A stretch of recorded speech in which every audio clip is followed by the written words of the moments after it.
Good evening, ladies and gentlemen. Welcome to tonight's debate. I'm your moderator, Laura Bradley, and tonight's debate will be filmed and available online at xt3.com. So keep that in mind. If you're asking a question, you will be recorded. Many thanks to Parousia Media, who has hosted Trent, our affirmative speaker, all the way from the United States. Tonight's debate topic is, does God exist? In the affirmative position, we have Trent Horn. After his conversion to the Catholic faith, Trent Horn pursued an undergraduate degree in history from Arizona State University. He then earned a graduate degree in theology from the Franciscan University of Steubenville and is currently pursuing a graduate degree in philosophy from Holy Apostles College. Trent is a regular guest on the radio program Catholic Answers Live, a lecturer who speaks across the United States on issues related to the Catholic faith and the author of 2 books, Answering Atheism and Persuasive Pro-Life, both of which are published by Catholic Answers Press. This debate is brought to you by Parousia Media, which is an Australian distributor of Catholic resource materials and learning programs. Parousia Media are official partners with Catholic Answers. All of Trent's materials can be purchased through Parousia Media at www.parousiamedia.com or at the tables today. Trent is happy to sign books purchased here after this talk, so please take advantage of this opportunity. In the negative position is Raphael Lataster, a teaching fellow at the University of Sydney in Studies of Religion, and teaches on religion at various institutions. His main research interests include philosophy of religion, Christian origins, logic, Bayesian reasoning, sustainability, and alternative God concepts such as pantheism and pandeism. He is also an avid rock climber, a card-carrying Discordian pope, and an officially ordained Dudist priest. Raphael wrote his master's thesis on Jesus' historicity theories, concluding that historical and Bayesian reasoning justifies a skeptical attitude towards the historical Jesus. For his doctoral work, Raphael is analysing the major philosophical arguments for God's existence, as argued by William Lane Craig, Richard Swinburne, and Thomas Aquinas, and attempts to demonstrate the logical improbability of theism, exploring the theological tendencies of philosophy of religion and considering the plausibility of pantheistic worldviews. Raphael will also be selling his books after this debate and signing them. So the way tonight's debate will work is as follows. We'll have the affirmative opening statement, and that will go for 15 minutes, followed by the negative opening statements for 15 minutes, and we will have some visual clues for the speakers. So at 60 seconds, a yellow card will be held up. At 30 seconds, a blue card, and at 10 seconds, an orange card. If the speaker goes for longer than 15 minutes, I will ring this bell, and after 30 seconds, I will ask the speaker to conclude. Followed by the first affirmative rebuttal. That will go for 7 minutes. Again, we will use the visual audio cues at 1 minute, 30 seconds and 10 seconds, followed by a bell. And then the second affirmative rebuttal, followed by a second negative rebuttal, and that will go for 4 minutes. After that, we'll have cross-examination, which I will explain when we get to it. And then that will go for 8 minutes each, and then we'll open it up to the audience for Q&A. So, without further ado, our affirmative speaker, Trent Horn.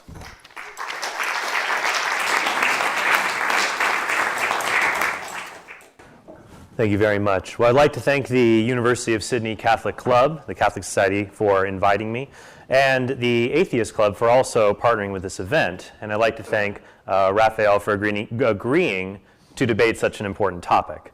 The question, does God exist, can be answered in one of 3 ways. Yes or probably yes, no or probably no, or I don't know. Since I have the affirmative in this debate, I will answer yes, and I expect my opponent will answer no or probably no, since he has the negative. It's not enough for Mr. Lataster to argue that there are no good reasons to believe God exists, since our question is not, is there evidence for God? The question is, does God exist? By God, I don't mean a man in the sky, or even just an invisible, powerful, cosmic person. I'm not talking about a reality in the universe that falls under the domain of science. Science is great, but it can't answer every question about what exists. Science can't prove or disprove the existence of immaterial, basic aspects of reality, like numbers, minds, or morality. What I'm talking about is one of those immaterial realities, the most basic reality that grounds all of existence, God, or a pure, unlimited being that exists without deficiency and embodies all perfections and goodness. Since philosophy answers questions about fundamental aspects of reality, tonight you will see me present philosophical arguments for the existence of God. Now, a lot of people will say they will only believe in God if given evidence. Well, what kind of evidence? Well, regrowing an amputated limb, or having God appear in a cloud and tell the world, "Here I am." But those kinds of things could be explained naturally by advanced technology or hallucinations. In order to prove God exists, we would need to observe an effect that only God in principle could cause. So let me present 4 of those effects or reasons to believe that God exists. Reason number 1, the universe exists. Let's start with a basic principle.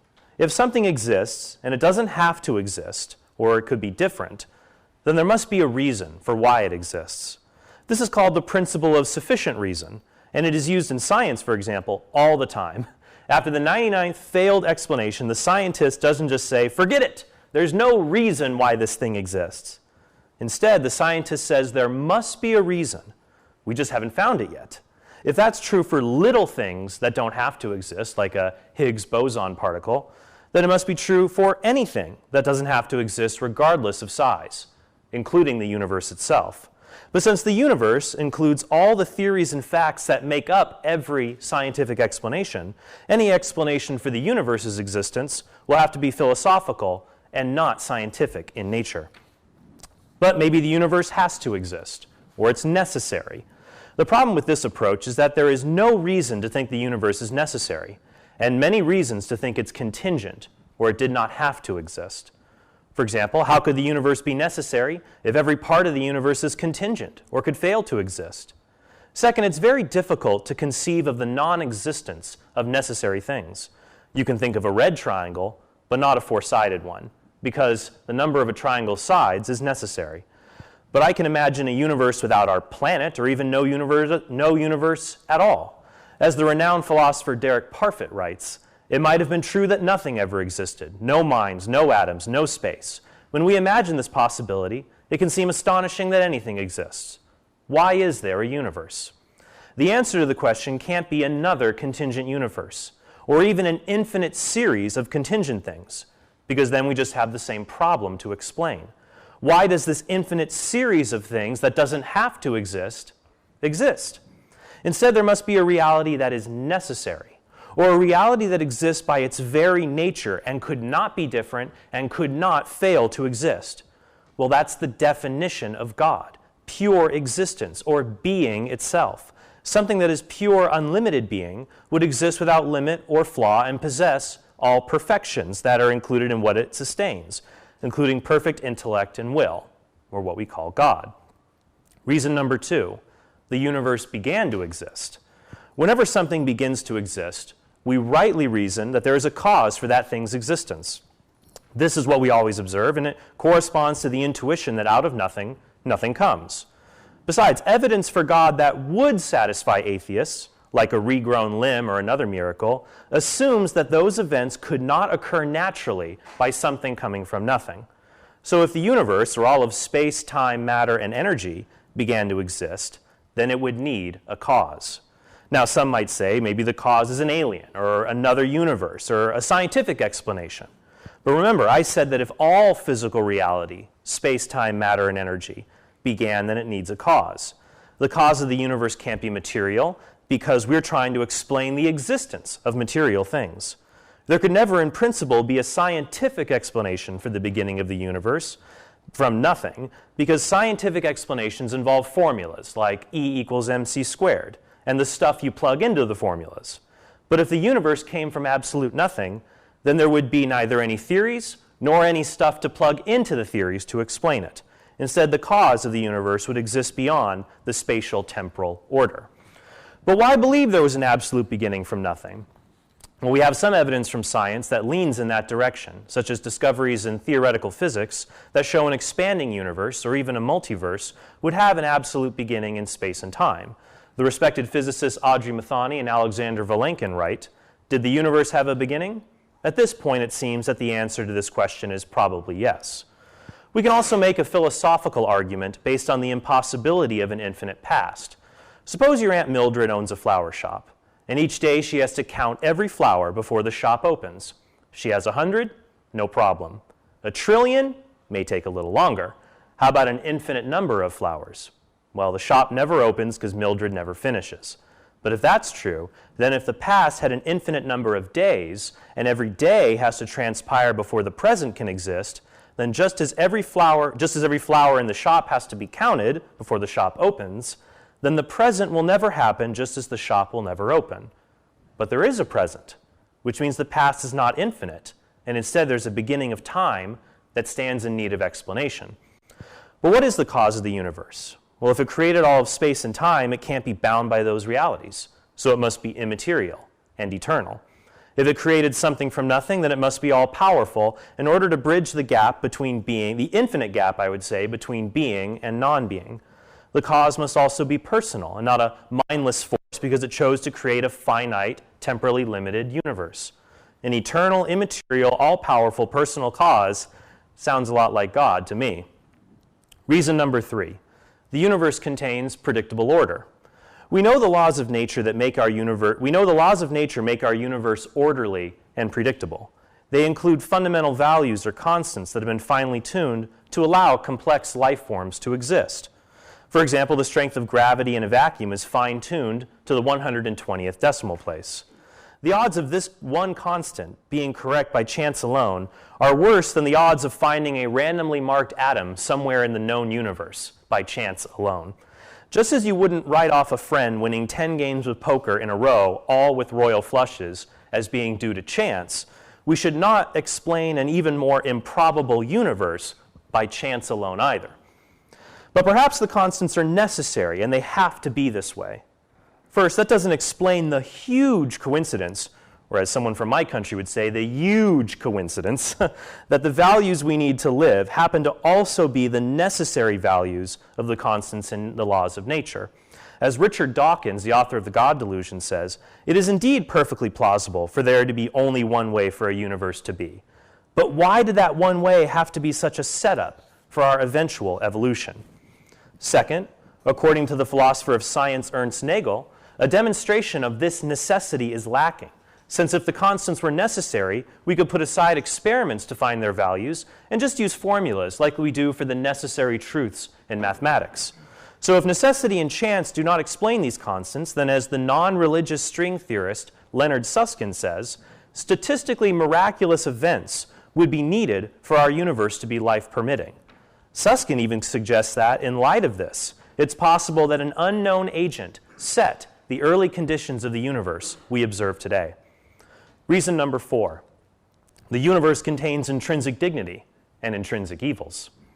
You can have morality with God just as you can have football without God, or footy for all of our Australians here today that I'm outnumbered by and glad to be with. You just get together, you make up some rules, and you agree to abide by them.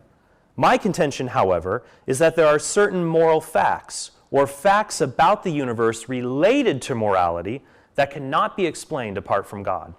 The famous atheist J.L. Mackie once put it this way: moral properties constitute so odd a cluster of properties and relations that they are most unlikely to have arisen in the ordinary course of events without an all-powerful God to create them. Now, you could just say, as Mackie did, that there are no moral facts, so God isn't needed to explain them. But I don't think most people really believe that. For example, if you say there are no moral facts or that morality is not objective, then that means when you say it's wrong to rape women, for example, all you're really saying is, I don't like raping women. But why should anyone care about what you like? Why should anyone let your personal preferences dictate their actions? But if what you mean is it is a fact you ought not treat women this way, then you have a fact about reality. You have objective morality. In addition, if moral facts did not exist, then it would be impossible to have moral discussions. As the atheistic philosopher Walter Sinnott Armstrong writes, we could never get started on everyday moral reasoning about any moral problem without relying on moral intuitions. Without some move like this, there would be no way to construct and justify any substantive moral theory. Plus, just as we normally are allowed to believe in things we perceive to exist unless there's a defeater that shows us the thing does not exist, then we're justified in believing moral facts exist unless someone can provide a defeater to show that they do not exist, because they seem just as real as the world and time and other minds that we perceive. Finally, a recent worldwide survey of philosophers shows that more than half believe that objective morality or moral facts exist. That doesn't prove they exist, but it shows that Mr. Lataster cannot dismiss objective morality as mere emotion. He needs an argument to show why such a popular theory, called moral realism, is wrong. That being said, there are two facts related to morality that are impossible to explain on naturalism: human equality and intrinsic evils. On the first fact, the secular philosopher Jeff McMahon admits that if humans were valuable because of their cognitive abilities, then, quote, our egalitarian commitments rest on distressingly insecure foundations. What McMahon means is that humans can't have equal rights if their rights are based on an unequally shared property like intelligence. Why not give 2 votes to smart people and half a vote to the less smart? Why not treat disabled newborns, even mildly disabled ones such as Down syndrome babies, like other disabled animals of a similar cognitive level, and euthanize them? However, if humans are valuable because they are made in the image of that which is perfect goodness itself, or God, then we have a compelling reason to value cognitively deficient humans like infants or the disabled over cognitively superior non-human animals. Even though humans differ in many important ways, they would all be equal in dignity and basic rights because they would each have the same immaterial intrinsic value bestowed on them by a God that is a source of intrinsic value and perfect goodness. Second, only a perfectly good God can explain the existence of commands to avoid behavior that is always evil, no matter the consequences. For example, it is always wrong to rape someone, even if that act brought about greater good, such as appeasing a violent warlord from burning down a village. But if morality is only about practical greater goods, then there is no reason not to do terrible, awful things to other humans in order to achieve that good end. But if morality comes from God, who is by nature perfect goodness itself, then we have a reason to not treat humans in ways that violate the natures God gave them. So in conclusion, I believe there are many good reasons to believe God exists, and no comparably good reasons to believe God does not exist. These reasons won't persuade everyone, but no argument in philosophy has ever been that effective. Instead, I think reasonable people can accept these reasons and use them as a stepping stone to explore the reality of God, the infinite source of truth and goodness, and the ultimate explanation for the question of meaning and purpose each of us seeks in our own lives. Thank you very much.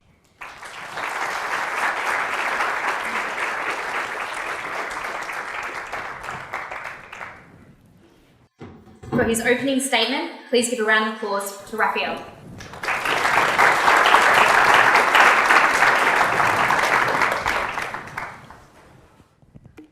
Okay, thank you everybody for coming, and thank you, Trent, for proposing this debate. I'm definitely keen to debate you. I think you present a relatively good case for theism, and I wish Trent well. I think if he's convinced me, I'll definitely convert. And just a quick shout out to William Lane Craig. There's a seat there for him. He refuses to debate me, but he did the same thing to Dawkins, and Dawkins ordered me to do it, and he is kind of the Pope of atheism.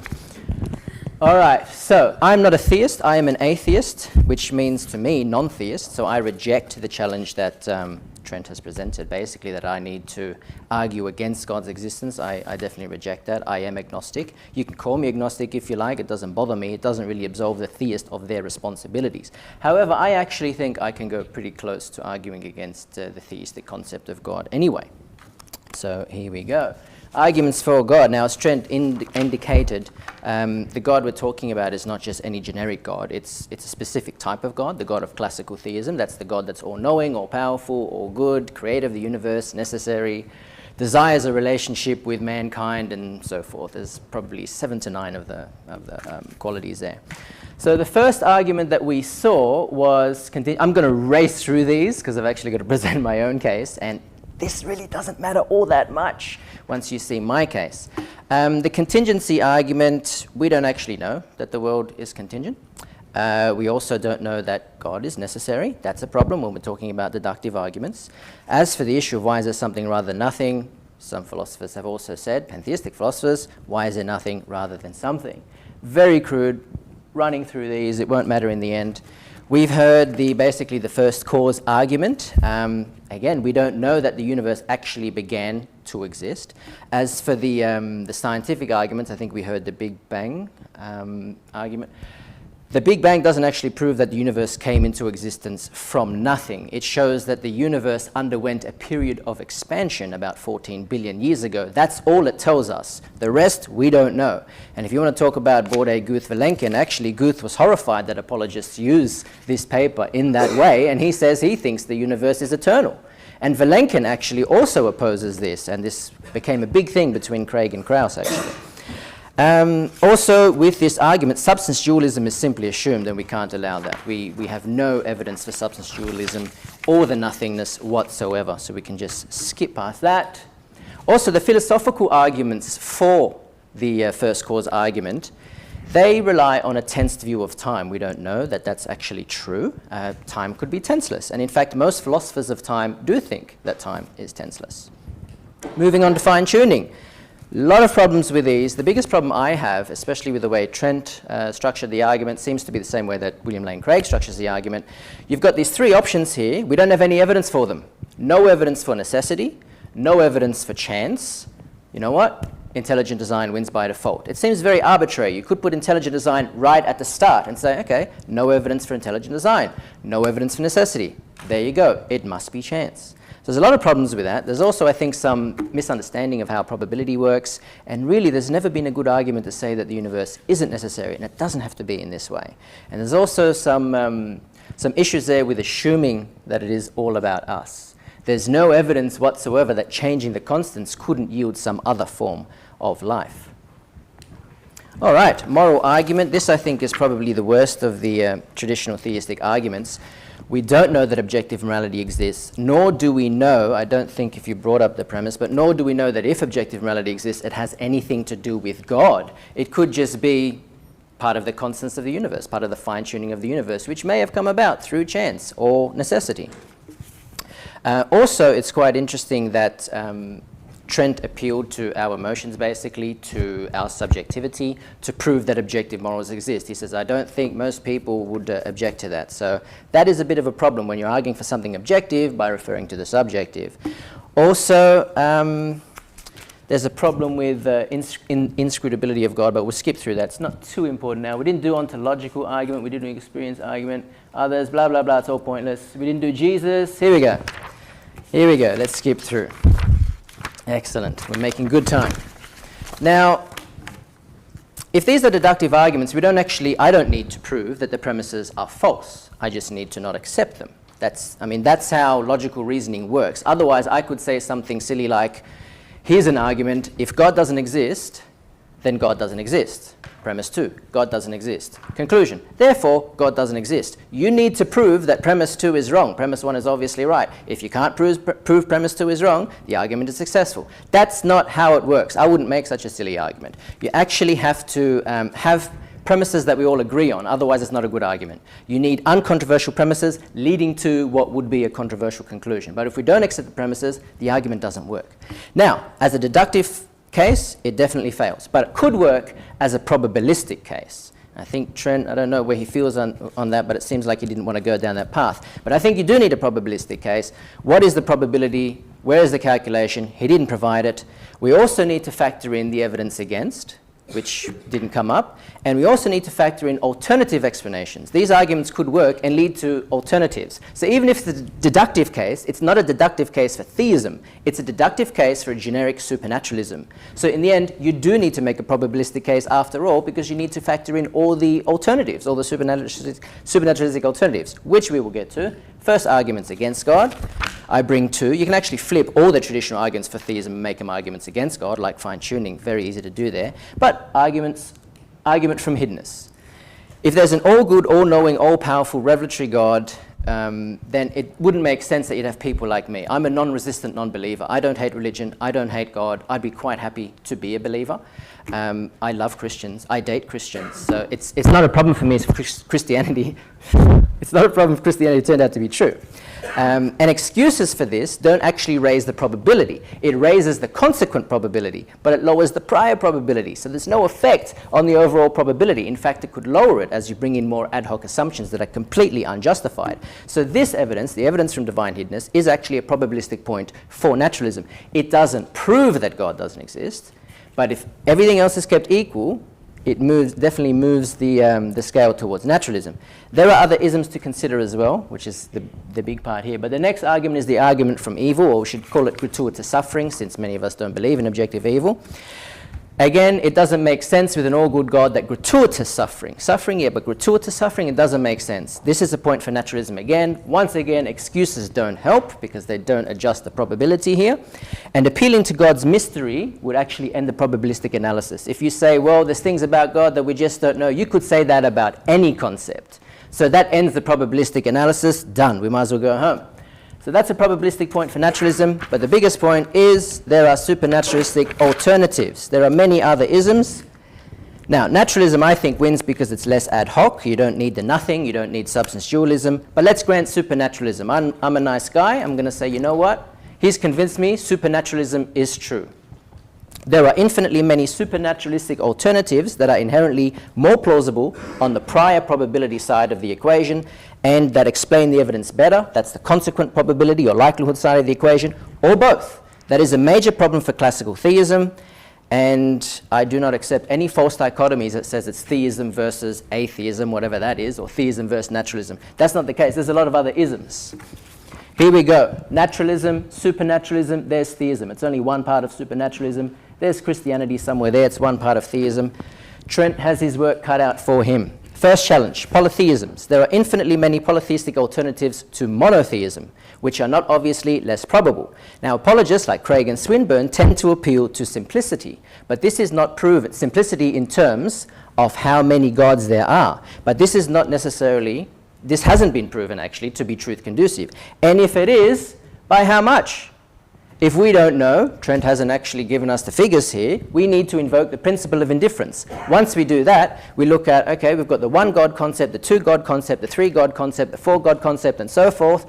How many are there? Thousands, billions, millions? We say, well, probability of monotheism starts approaching zero. So polytheism, as a catch-all hypothesis, should be preferred. But it gets worse. Not only will I grant supernaturalism, I will also grant monotheism. So you don't actually have to answer the polytheism if you don't want to. Let's get to alternative monotheisms. Theism is only one of the monotheisms that are available. There are infinitely many monotheistic alternatives, such as the evil God, the less good God, the morally indifferent God, the weak God, the stupid God, and so forth. How do you deal with this? How do you say that theism is elevated above all these? Once again, apologists appeal to simplicity, saying, well, you know, it's better to have a God that's infinite in goodness and in power rather than having an arbitrary stopping point. Again, we don't have any proof that this is related to the truth.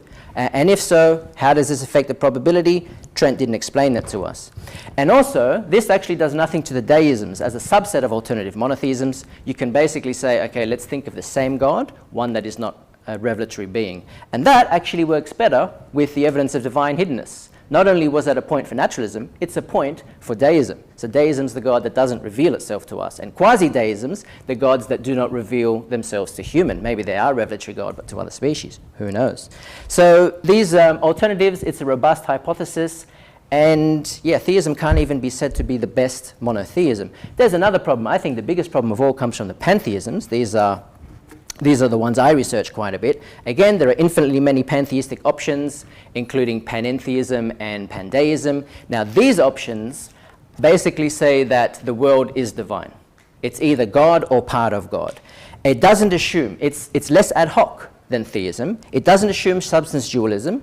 It doesn't assume creatio ex nihilo. It doesn't assume the nothingness. It doesn't assume the unembodied mind. All these things that theism assumes, pantheisms do not assume. In that sense, they are actually less ad hoc. They have a higher prior probability. And they are robust. It's a catch-all hypothesis again, so there's so many of them compared to the one theism that Trent believes in. And also you can mix and match these various theories. You can mix deism with pantheism and have a super concept like pandeism, which wins against theism in a probabilistic analysis on the prior side of the equation and on the consequent side of the equation. Or I've got an example here. What about a morally indifferent pan-polydeism, which sounds very complex, but it actually deals with those arguments against God. It works with the arguments for God, and it's something that looks completely different from pantheism. And it's less ad hoc, than theism, it's less ad hoc. Jesus we didn't do, unfortunately, so we won't see that. Or my argument from Maraguz, blah, blah, blah. All right, so basically, I've revealed the inadequacies of Horn's case, and just for the heck of it, I've actually shown that there's a lot of challenges to the theist, even if we accept that supernaturalism is true. So I think what Horn needs to do, I sort of grant that he'd make a probabilistic case. I'm very skeptical about his deductive intentions. But if he has to make a probabilistic case, even if they are good deductive arguments, because they didn't lead to theism, you've got to factor in the alternatives. So he does need a probabilistic case in the end, unless he can prove that the alternatives just can't work at all, which I'm very skeptical about. So I think that the probabilistic case that he's made, if he has one, is actually a massive failure. The evidence against God's existence was ignored. The many alternatives to theism were completely overlooked, and the probability of God's existence was undisclosed. We didn't actually get the probability, which basically is the possibility fallacy. He's appealed to possibility rather than probability, which you could say is an appeal to ignorance in a sense. So I think he's basically got to start over. If it's deductive arguments, if it's a deductive case for theism, he actually has to argue for theism, and he has to give us premises that we're all going to accept. We need uncontroversial premises. And if it's a probabilistic case, well, he needs a proper probabilistic analysis. We've got to get our Bayesian reasoning on. And I think that's all from me for now. Thank you very much.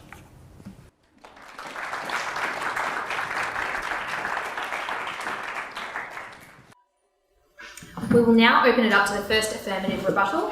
Trent.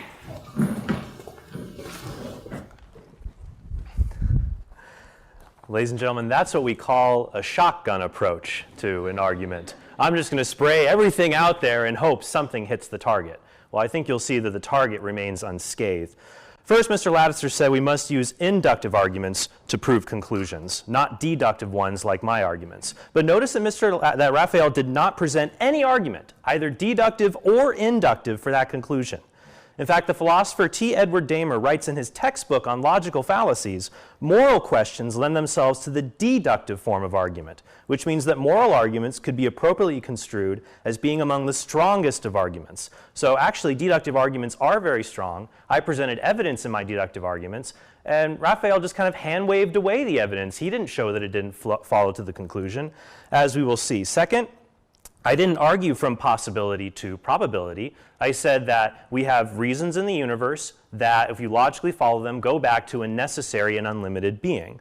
Mr. Lataster also said that my arguments contain presuppositions that some people don't accept, or that in order for my arguments to work, everyone has to accept the premises. Well, anyone can deny a premise in an argument. 7% of people think humans didn't land on the moon. Nothing's going to convince everybody. Mr. Lataster's arguments don't have 100% support in his premises either.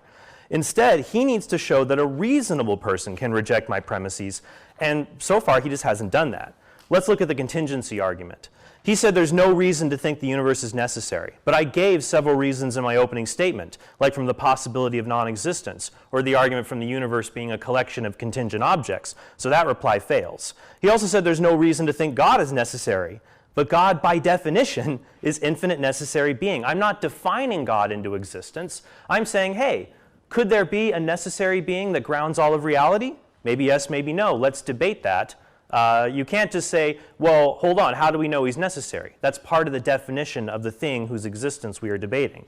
He also said, well, why aren't we arguing, why is there something rather than nothing? We could argue, why is there nothing rather than something? The principle of sufficient reason deals with things that exist require reasons for why they exist. A state of absolute nothingness requires no explanation because it has nothing existing in it.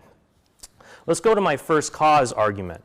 Mr. Lataster said we couldn't know if the universe began to exist from nothing, but I provided scientific evidence and philosophical arguments, and the philosophical arguments have not been touched, When it comes to the scientific evidence, he says, well, there's some theoretical physicists who deny the universe had a beginning. But actually, if you look closer in their writings, such as the writings of Alexander Vilenkin, he agrees that at the moment time equals 0 is a special moment, no less special than a true beginning of the universe itself. And he hasn't really given us any more scientific evidence to show the universe is eternal or to contradict what we see from things like the Borde-Guth-Vilenkin theorem. Mr. Lataster also tried to refute the first cause argument by saying it relies on a fringe A theory of time. We don't know if that theory is correct or philosophers don't accept it. He's arguing for the B theory and said, well, guess what, folks? Only 26% of philosophers accept the B theory of time that he says competes with my theory. I also find it rich that someone says my argument relies on a fringe theory from someone who wrote a book that Jesus didn't exist, which among historians is the fringe of the fringe of the fringe. So I think that's very humorous. Let's move on with that. So I think that was just hand-waving. We haven't seen any arguments that show the first cause argument doesn't exist, nor have we seen any arguments to show that the theory of time underlying the first cause argument is wrong. In regards to fine-tuning, Mr. Lataster misformulated the argument. I gave evidence for why the constants are neither necessary nor caused by chance alone. I gave evidence for that, so that would lead to design. And he hasn't really responded to that, so I think the argument still stands just fine. Let's look at the moral argument. When it comes to morality, Raphael just dismissed the concept of objective morality, says, well, we can only know it with our subjective thoughts. We can only know anything with subjective thoughts. That means mathematics couldn't be objective because we only know math through our subjective thoughts in math class. But I gave evidence from people's understanding of morality, and just as we conclude that the passage of time is real or the external world is real by the fact that we perceive it, then we're justified in perceiving that moral facts exist. If moral facts existed, which are immaterial, what would they look like? Well, they would look like many people saying they exist. So the way reality is accurately describes my view that there's objective moral truth, not Raphael's. In fact, his own arguments presuppose objective morality because he says, well, there's gratuitous suffering, so God doesn't exist. What do you mean by gratuitous? I'm guessing they're suffering that there's no good reason. What do you mean a good reason? As in you're being bad or evil for allowing the suffering? Look, that's objective evil. If we define evil as the way things are not supposed to be, then it follows there's a way things are supposed to be. So evil, rather than being evidence against God, is actually indirect evidence for him. Finally, he said that my theory doesn't work because there's an infinite number of alternative possibilities. And I would say that's actually not true. I've shown why the arguments lead to the God of theism, especially the contingency argument and Kalam arguments, and they all come together to show that the cause of reality cannot be limited in any way. Otherwise, it would stand in need of an explanation itself. Any ultimate explanation or necessary reality would have to be free from any deficiencies, flaws, or limits. So if there were other deities that would compete with this ultimate reality, and it wouldn't be ultimate, it couldn't be the necessary explanation for all things. So I think the contingency argument especially shows there can't be other deities. The fact also that the laws of nature are uniform and predictable, and things aren't chaotic when it comes to laws like gravity, shows we don't have competing deities mucking around with everything. It shows rather that there's a universal sense of order in the universe that would flow from one universal source. He said, well, why not pantheism? Well, pantheism fails because if God were identical to the universe, then he would have to cause himself to come into existence, which is as contradictory as saying Mark Zuckerberg got the idea for Facebook from a Facebook message he received. It doesn't make any sense. Likewise, deism fails because I gave evidence that God is unlimited being and perfect goodness itself, attributes that the God of deism lacks. So I think in the end that the arguments for God don't succeed, and the evidence that I presented tonight was just kind of hand-waved away, and the arguments for theism remain stalwart, and it's reasonable to believe that God does exist. Thank you.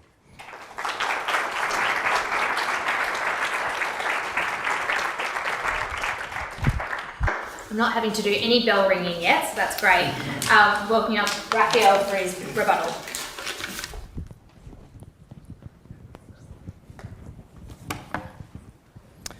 All right, well, I have bad news to report. Unfortunately, there will be no conversion tonight.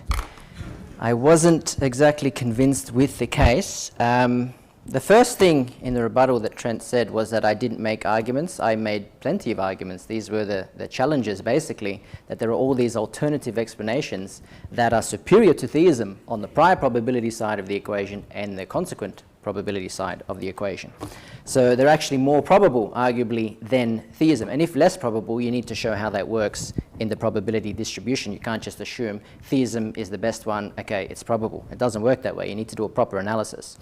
Now, most of what Trent said focuses on the arguments for God that he presented, so I can just skip ahead to all that because I said I'm quite willing to drop that and move on to the alternative explanations. That was my main focus. Of course, I don't agree with just about anything he said regarding those arguments. For example, that the argument from evil basically assumes morality. That's not how probabilistic reasoning works. You consider, if God exists, what do you expect to see? You're not actually saying, okay, God exists and morality exists. That was all a bit silly, but we can move from that. There was a lot of hand-waving going on from Trent because the focus really should be on the alternatives, such as the alternative monotheisms, such as the deisms, such as the pantheisms. So I don't think I'm actually going to take much time here. I do want to say I think it's an ad hominem argument to mention my work on Jesus. That's been peer-reviewed. I've been published in Cambridge on that. The university has supported me on that.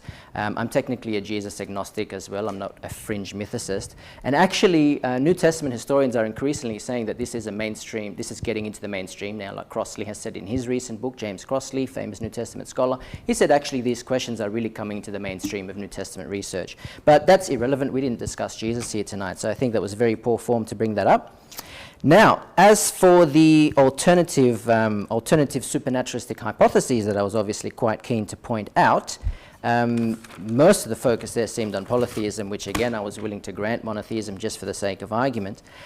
So we're left, say, with the deisms and the pantheisms. I didn't hear anything remotely close to being cogent about deism. I mean, that is not something that you can just wave your hand at. Deism is a serious rival to theism, and so are the quasi-deisms. Now, Trent hasn't actually given us any good reason why the God that exists in his view would actually have to reveal God's self to humans. That argument hasn't been made. Nor has it been said that that is a simpler or less ad hoc explanation. Not at all. If anything, it's more ad hoc because it assumes something else about God that doesn't have to be. So you're taking a smaller segment of the probability distribution. As for pantheism, saying that God caused himself into existence, I completely reject that because I don't necessarily accept that the world came into existence. The universe could be eternal, and pantheism works perfectly with that. The only thing I think that would go against pantheism, remember I brought the challenge when I said that there's all these alternatives. They are catch-all hypotheses. It's not just one. There's not just one pantheism. There's not one polytheism. There's not one alternative monotheism. There's not one quasi-deism. There's basically infinitely many of them. And it's a really hard thing to try and prove theism true when you've got all these alternatives and you can't rule them out in a deductive way, and you've got to make a probabilistic analysis, which Trent didn't provide.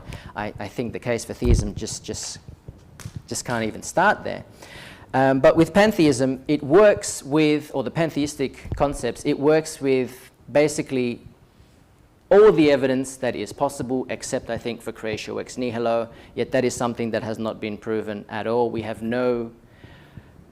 are not sure that there is substance dualism, that there was a nothing, that there's an unembodied mind. We have no evidence for that whatsoever. So pantheism is less ad hoc. It is simpler in that sense, and it wins on the consequent side of the equation as well when you start mixing it with the other concepts that deal with the argument from gratuitous suffering and from hiddenness. And I think the argument from hiddenness was pretty much overlooked, which is unfortunate, because that is a serious issue. And I'll point to myself as well here. I did use myself as an example. I'm a non-resistant non-believer. If God exists, I want to know it. And if God exists, unlike Hitchens, who was an anti-theist, and I respect his view was basically, if I knew God existed, I'd still hate him because he's a jerk. I say, okay, I respect you for that. I don't agree with that approach, but I respect him for it. I would say, no, I would follow God. Okay, so I'm actually quite willing to believe in God. I just need God to convince me of it. And so far, he hasn't done that. And that disturbs me. If salvation is important, if God is all good, he would want to save me. If he's all powerful, he has the ability to do so. And if he's all knowing, he would know what it takes to convince me, even if I don't know, even if you don't know, even if Trent doesn't know, amputation or whatever. God would know. And yet God hasn't done it. And that disturbs me. That says to me, well, there either is no God, or there's a different kind of God. There could be an evil God. There could be a morally indifferent God. There could be a deistic God, one that's not interested in the revelation. So these alternatives like deism, pantheism, alternative monotheism, even the polytheisms without probabilistic argument, they haven't really been dealt with. So I'll finish early. There's nothing more for me to deal with. I came here, we agreed we would discuss theism. Basically, Trent has argued for supernaturalism. He hasn't argued for theism, and that's the problem. So deductive or probabilistic, you still need to do calculations in the end. You need to factor in all the alternatives, and you need to weigh up the probabilities. None of that he's done. And I think actually no one's done this. This is what's novel about my research. And there are two of the articles are already out. I have a series of articles coming out in the top international philosophy of religion journals on these problems. These are serious problems that theists have to deal with. For too long, we've let theists get away with the false dichotomy of basically Christian theism versus atheism, whatever that is. And we need to actually take the others seriously. Not only for naturalists in the audience, but in case there's any pagans in the audience, I hear you. We need to take pantheism and other concepts seriously. All right, thank you.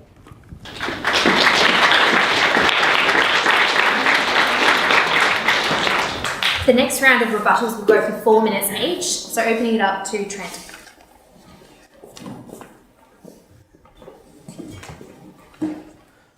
First, I'll say that I think the argument from evil, Raphael's basically just given up on that, being able to show God doesn't exist. And the argument from hiddenness, my reply to that would be that the burden of proof is on him to show that the fact that some people don't believe in God is incompatible with belief in God, and he hasn't made that burden. That's an atheist argument. The burden is completely on him. All I have to do is provide possible reasons. Are there possible reasons God would let some people have non-belief? Sure, he may want believers to share in the goodness of sharing belief in God with others. He may want people to be able to freely choose God. If God just was always hovering over us, watching us, the choice to follow him would be as free as the choice to drive the speed limit when there's a cop following you on the freeway. So I think that there can be good reasons God hasn't revealed himself to everyone, but many people have experienced God. Once again, he has not shown that God could have no reasons for allowing himself allowing some people not to believe. And my theistic tradition, the Catholic Church, teaches that if people don't believe in God through no fault of their own, they're not automatically damned. So God can still save those who don't believe out of invincible ignorance. Moving on a little bit, he says, I didn't show that theism was a superior hypothesis. What about pantheism, deism? He just listed all of these. Note, I think it's kind of humorous that we're talking a lot about deism, pantheism. Atheism doesn't seem to be a really strong contender tonight. We're just debating about which gods are out there. So I would say, though, that I did give evidence from the contingency argument shows the ultimate explanation that's necessary has to be unlimited, otherwise it wouldn't be necessary. There'd be a contingent reality to it. And the moral argument showed that this reality would have to be perfect goodness itself, something that is not compatible with polytheism or deism, a kind of watchmaker that doesn't care or doesn't have any moral properties. And you could say, well, those arguments don't prove that, but Raphael basically gave up addressing my contingency argument. He'd also dropped my argument for morality and fine-tuning. He hasn't addressed any of the evidence that I've presented for that. So I think we have good reason to believe that there is a necessary foundation of reality that's pure, unlimited being that sustains all of existence, God, and that this God is personal, it designed the universe, and this God is perfect goodness itself, since moral standards ultimately flow from God. And we haven't heard any argument against the moral argument, either showing that moral facts don't exist or that they don't come from God. Now, he did say, well, they could just exist out there. But the problem is moral facts are not like natural facts. The law of gravity says if you push grandma off the cliff, she will accelerate, depending on the height you push her. But the law of morality, natural laws describe the way things are. Moral laws describe the way things ought to be. And as I showed in the quote from Mackey, way things ought to be is incompatible with an atheistic, purposeless universe. If things ought to be a certain way, that is evidence of a cosmic plan, or a cosmic planner, who we would call God. I'm also going to say that when I brought up your work with Jesus, I wasn't making an ad hominem attack. I wasn't saying there's something bad about my opponent and that he's wrong. I was just noticing it's funny that his only argument against my first cause argument was that it relies on a theory of time that a minority of philosophers accept, even though the majority of philosophers haven't weighed in on theories of time. So he was critiquing my argument because only a minority of people accept it. But really, it's not even that small of a minority. About 15% of philosophers, 25% for the competing theory. So it's still a very viable theory that many people accept. So I think it's funny, that's his only argument against my first cause, is that a minority of scholars accept it, and yet he's written an entire book and defended a position that's extremely fringe and extremely minority. I'm not denigrating his work, I'm just saying that just as Raphael would say, we can't discover truth by counting heads with Jesus, we can't do it by counting heads with God, we have to examine the evidence, and the evidence tonight, I think, shows that God does exist.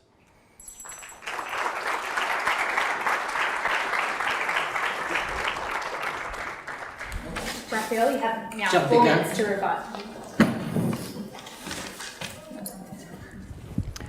All right. Well, I can't believe I have to keep saying this, but we don't have to talk about the arguments for and against God anymore, because I said I'm willing to accept them and grant supernaturalism, so that the focus should be really on how you elevate theism from the supernaturalisms.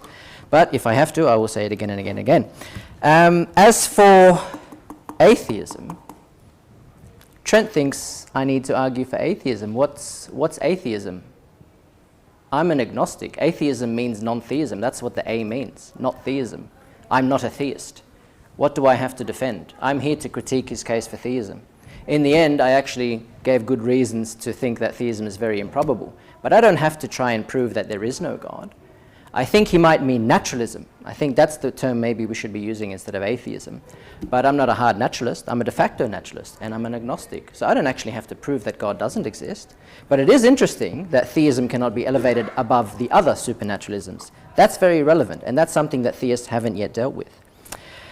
As for the issue of divine hiddenness and being a non-resistant non-believer, once again we're getting to excuses, and I explain these excuses do not help the theist, because they do make it more likely, they do make theism more likely, that's on the consequent side of the equation, but it actually lowers the prior probability. So overall, there's no change. And if you're going to make excuses, if you're basically alluding to the inscrutability of God, well, that applies to every concept. So that is no defense. I don't have to prove that. I'm just making a probabilistic case, and that is no defense. Also, the issue of divine hiddenness, I think that's the last thing that I'll mention now. I don't need to use all my time here. I think Trent is basically confusing divine ontology with our freedom to choose to follow God. You can actually believe that God exists and choose not to follow him. I gave the Hitchens example. But this actually has biblical precedent as well. Satan and the fallen angels. They knew who God was. They knew who God is. More than we possibly could. And yet they still chose not to follow God. So it's not an infringement on our free will if God makes it obvious to us that we exist. Basically, Trent wants God to keep us in ignorance. That's absurd. God should give us the best chance that we can possibly have. There's no problem with God allowing us all to know that God exists. We still have to make the choice whether we are going to follow God or not. I haven't been in that position because God hasn't revealed himself to me. But if he did, I would choose to follow him. And that's about it. That's all I need. I think we need to take the alternatives to theism a lot more seriously. We need some proper probabilistic analyses here. Trent refuses to do so. I can't make him. All right, thank you for that.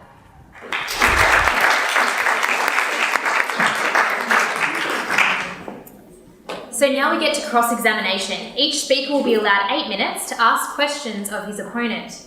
The speaker asking the questions is allowed to control the flow of the conversation, and as such is permitted to interrupt his opponent or rephrase questions in order to do that. This is not considered rude or bad form. The cross-examination round will begin with Mr. Horn's questions for Mr. Lataster. All right. Well, it looks like our debate is now, all the other arguments have fallen to the wayside, and we're just talking about divine hiddenness. So it seems to me your argument is if God existed, there would be no reasonable non-belief. What evidence do you have to support that premise? I don't say that. I'm making a probabilistic argument. I'm saying that that would be more expected on naturalism. Obviously, if naturalism is true, you would expect to find zero evidence of God. That's obvious. If God exists and God wants you to know God exists, that relationship is not 100%. So that is a point for naturalism. I don't have to prove anything. This is a probabilistic point. But it's not just a point for naturalism. It's also a point for deism. On deism, also, you would expect to see no evidence of God's existence because God doesn't want to reveal itself to you. If God did exist, would you expect that there are people who would believe in him? If God did exist, would you expect there would be people who believe in him? I would expect people to believe in him. If it's the God of theism, yes. If it's the God of deism, no. Although they still could because of evolutionary. Okay. So it seems like it would be pretty even then, because if you're saying, well, there's a point for naturalism that some people don't believe, there's a point for theism because many people, the majority of people, do believe. No, it is not even. Basically, we see with our scientific approach, empirical methods, we do not see any direct evidence of God's existence. That is 100% what would constitute evidence of God's existence?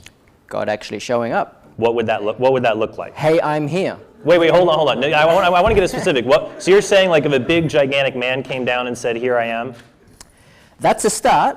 Why would you say that that's God? Wouldn't you, who seek alternative explanations, say that's more likely to be an alien? Raphael, can you keep the microphone to you? Okay, I have 4 responses to that. The first is basically, I've got to keep it closer. I'm not sure it's my job to figure it out for you. That I don't necessarily accept. My second response is I don't know is actually a valid response. No, I'm going to stop you right there because you're saying if God existed, there would be evidence. I asked you, well, what would that look like? And you said, well, I don't have to tell you what it would be. I'm explaining to you now. The third response is if I don't know what that is and there is a certain someone who knows what that is, they would know what to do. So they would be able to do that directly. And the fourth is the amputee example. You brought it up yourself. And I also say, I mean, this is an interesting one here. If I saw a prophetic figure like Jesus come back to life, that would probably convince me. So why would a limb regrowing from nothing, why would that convince you God exists?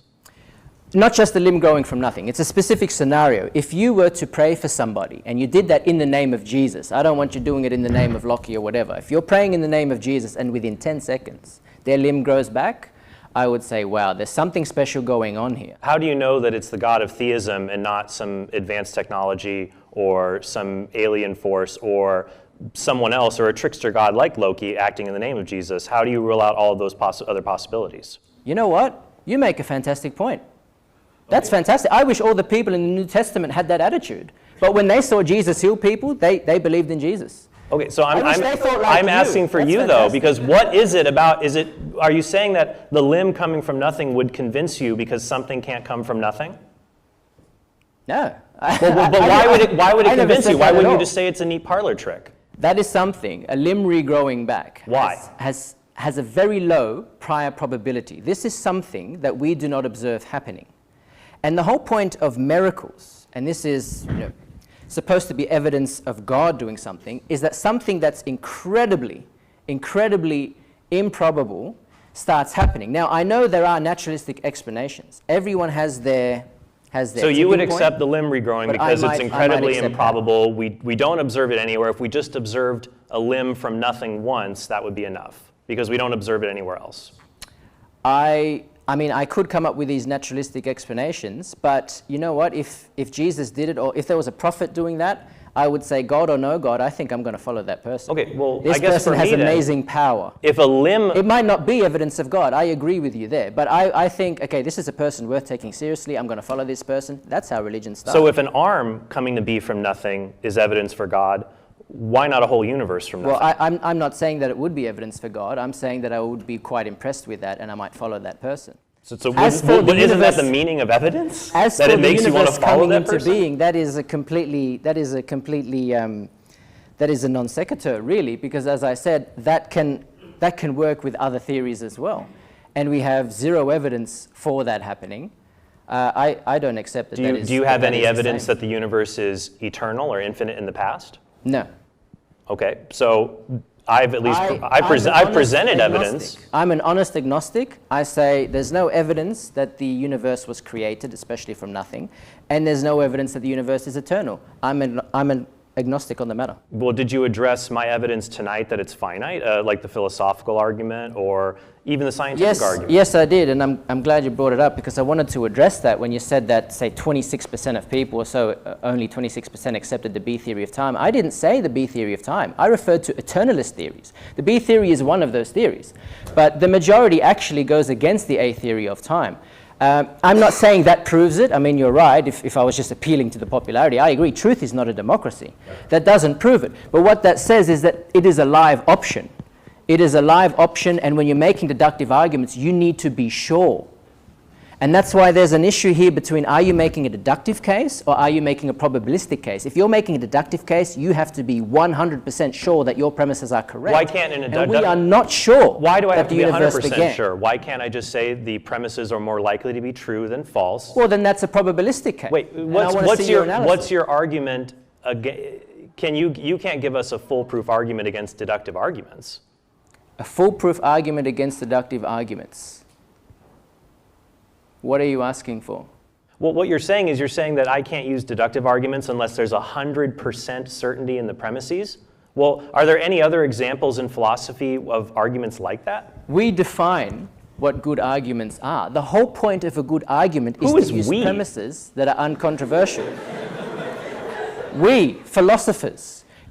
But I cited a philosopher who said deductive arguments are very strong. It makes no sense for you to try and convince someone of a controversial conclusion if you're using premises that they do not agree with. Right. You need to construct arguments where you use premises that are uncontroversial, basically, at least to the people you're speaking to. Premises, if they accept that, then they will accept the conclusion. Show that the premises in my argument that we either should not accept them or that they're false. Let's take the first cause argument. You haven't shown any evidence we should reject the claim that something can't come from nothing. And you agree there's no evidence that the universe is infinite. So you'd have to provide evidence against my view that the universe is finite, or a critique of any of that evidence. But I haven't heard any of that tonight to critique together. That's not correct. I'm appealing to counterexamples, and when you're making a deductive case, the onus is on the person making the argument, if it's a deductive argument. And the only one you gave was the A theory. If you want to continue your time, you can. Can you give us an argument against the A theory? I didn't hear one tonight. As I said, we don't need to argue for these things because I want to focus on the alternatives. You haven't made a case for theism, only for supernaturalism.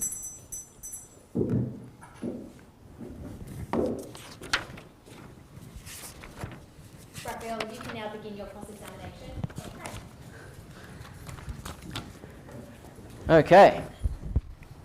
Well, your case, whether it's probabilistic or deductive, should seriously consider all the evidence, all the alternatives, and give us a number. That sounds silly because I said even if deductive, but as I said, your deductive arguments didn't actually lead to theism. It led to supernaturalism. So in the end, you do need a probabilistic case. I basically wonder, why haven't you done this? Why hasn't it occurred to you? I mean, other Christian philosophers have realized they need to do this, like Richard Swinburne. I think that's fantastic. He did it. Even Craig admits that the use of Bayesian reasoning here is a good thing. He doesn't always do it. Plenty of apologists actually do this. They use the Bayesian reasoning, probabilistic reasoning. I wonder why you refuse to do that and just take refuge with your deductive arguments that even if they worked, even if we grant that they work, don't actually lead to theism. They only lead to supernaturalism. So I wonder why you are so opposed to the probabilistic idea. So basically you're asking, if all my other Christian apologist friends jumped off a cliff, would I go do it too? I mean, they have their approaches and I have mine. I've chosen to use deductive reasoning to just simply reason from what we observe logically to the conclusion. And a deductive argument is a fine way to argue as long as you can show the premises are true and there's no error in the reasoning. Tonight, none of the arguments have been shown to have fallacies that I used, not one. And I think that there's just been sort of a skepticism toward the evidence for the premises. Well, maybe it could be something else. But as you said earlier in the debate... Well, that's the whole point with deductive arguments. The onus is on the person making the claim to actually make sure that those premises are true. And if people disagree with it, there's not much you can do. There's not So much. You're going to have to make that's a every probabilistic argument. case. If people don't disagree with you, you just have to say, as you would down here, well, g'day. I mean, that's Well, you'll why reach it's so an impasse difficult. sometimes. That's that why doesn't. it's so difficult to make a deductive argument. That's the whole point. It's Do a very, people ever very difficult reject thing to do. inductive or probabilistic arguments because they don't agree with the premises? Because you could reject them by saying, for example, you disagree with the prior probability, or you disagree with the assigned consequent probability. So I don't mean to ask the questions, but that would affect your case just as much as it affects mine. Sure you can reject it. I'm not sure that actually applies equally to me, because you've picked one of the possibilities and said this is the truth. I haven't done that. As I said, I'm happy to wallow in the quagmire of agnosticism. I'm here to point out problems with your case. And as I said, even if your deductive arguments worked, they don't actually lead to theism. That's the whole point. That's my main point that I'm making here tonight. That leads to supernaturalism. So I wonder why you refuse to actually make a case for theism rather than just generic supernaturalism. This question is like, Trent, why haven't you stopped beating your wife yet? I reject the way the question has been framed. I did make a case for theism. The premises follow. That is not a case for theism. That is a case for supernaturalism. It could work on deism. Well, no, it could I'm going to work answer on your the question because you pantheism. asked it. I gave an argument that from contingency would rely, you would Now follow from I have another question for you. We're running out of time here. All right. I would like to know why there is such a dichotomy with Christian apologists and the issue of eternality and infinities. It seems like that Christian apologists like to say infinity is impossible, but you know what? God can have infinite qualities. It seems to me that Christian apologists keep saying it's impossible that the world would be eternal, and yet God is allowed to be eternal. So I wonder, what allows you to say that? How do you know that the universe, which we know exists, cannot be eternal, while God, who we don't even know exists, is eternal? How do you get to say that? And the same thing with the infinite thing. Why say that infinities are impossible and then, okay, you know what, when it comes to the qualities for God, they're allowed to be infinite? Yeah, what Christian apologists... Why is that? What I would say is that there are different kinds of infinity. We would argue that infinite collections of things in the real world are impossible. Infinity only exists as a mathematical concept or exists for immaterial realities. In fact, the mathematicians Ed Kasner and James Newman say the infinite does not exist in the same sense we say there are fish in the sea. Existence in the mathematical sense is different from existence of objects in the physical world. So we would say that the universe can't be infinite because you can't have an infinite collection formed by addition, or you can't have an infinite collection of things because that leads to contradictions. God, however, when we say God is infinite, we don't mean he's an infinite collection of items. We just mean that God is not limited. His knowledge is not limited. His existence is not limited. His power is not limited. Why can't the universe be unlimited in the same ways that God is unlimited, and eternal in the same way that God is eternal? Keeping in mind, we all know that the universe exists. We don't all agree God's that God eternality has been classically understood that to be timeless. That God creates time, so God does not change. He's not subject to time. All of God's life is present in one eternal moment, or he has the perfect possession of interminable life. So eternality there refers more to perfect, timeless, whole existence. Why can't the universe be timeless in that way? Because we're having a debate right now that's going on. It can't. Obviously, the universe isn't timeless because we have times happening right now. We perceive time in a tensed manner, and we are talking about our localized universe. But there are possibilities with multiverses and such. There could be a substratum as well. Also, it's quite interesting if the universe can't be eternal in your view, and God can be. What about in pantheism, where you basically have the universe as God? We can basically both be right. You can then have a universe that's eternal and an eternal God. Well, there, if you're just saying the universe is God, one, I don't see why you wouldn't just use Occam's razor and just say you have a non-divine universe. What's the difference between a divine universe and a non-divine universe? Yeah, but if we used Occam's razor, we wouldn't even be having this discussion because you just stop at naturalism. No, because you can use the razor that simpler explanations aren't always the best. If you just cut away agents, if they create more complexities and more problems. For example, if you come into someone's home and they're lying on the ground and the knife is in their back, you could say, well, the simplest explanation is the knife fell from the cupboard, landed in the back, no agents. But actually there, if you remove an agent causation, it's more complex. My argument tonight is that adding an agent that has caused and sustained the world is the simplest and most plausible explanation for the effects we see. Yeah, I don't accept that. But moving on. Nobody's perfect. I would like to know, how do you know, I mean, I've heard you say this before, you can't confuse moral ontology with moral epistemology. But it seems disingenuous to claim that there is an objective standard of morality when you have no idea what it actually is.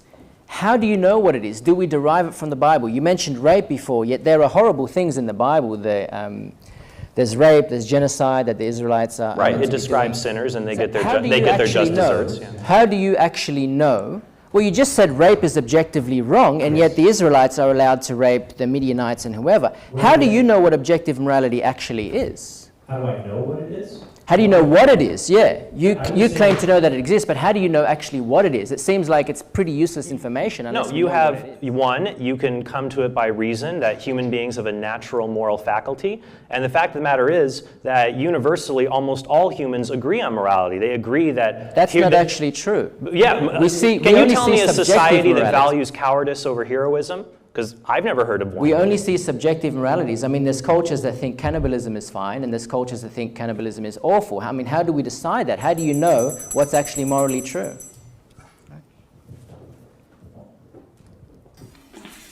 That was riveting, thank you so much. Now we're going to open it up to questions and answers from the audience. So we will now allow any member of the audience to ask our speakers questions about their respective positions. If you have a question for a speaker, please, Francis will get a microphone to you. And if you have a question for Mr. Horn, we'll go with Mr. Horn first, followed by Mr. Lataster. So I'm going to alternate the questions. So does anyone have a question for Trent? All right. Okay, so I'm not as smart as you both, so if you answer this question in advance and I didn't get it, I apologize. And if you can elaborate on this. It's a double-fold question. One thing is, why do you think that the universe must have a start in terms of time, but then, therefore, there is a God, but then the argument dies there. God doesn't have a start. Why you insist that the universe must have a starting point, which proves the existence of God, when God cannot have a starting point? Does that make any sense? Yes, it does. The philosophical argument that I gave tonight was that if you form a successive series, that if the universe did not have a beginning, the past would be infinite. But I made an argument that the past is formed by successively, day after day after day. So today, the present will become the past tomorrow. And so the past is formed successively. But in order for the past to be infinite, then you would have had to successfully add enough days to create an infinite number of days. But you can't form an infinite succession by adding one member at a time, just as you can't count an infinite number of flowers in a flower shop one at a time. So I can reason, therefore, that the past is not infinite. It was not formed successfully in an infinite way. It has to be finite due to the way that time is. God, however, is not composed of temporal events. God doesn't have days in his life. I'm not observing that. There has to be some sort of cause, and whatever this cause is, if it made time, it would have to be timeless to make time itself. And I would say the only argument that was broached in the debate against that view is that my view relies on something called the A theory of time. And my opponent has said, well, there's evidence against that. Fine. It wasn't brought up in the debate tonight. Well, lots of people don't believe in it. Okay, well, there's lots of theories. We can't count heads. We have to look at the evidence, and I think the evidence is very strong for the case that I made. Just as there's other, and in fact, the matter is there's lots of people who do believe, much the same. It's a rival theory. Just as in quantum mechanics, there are 10 different interpretations. Some have only a few practitioners.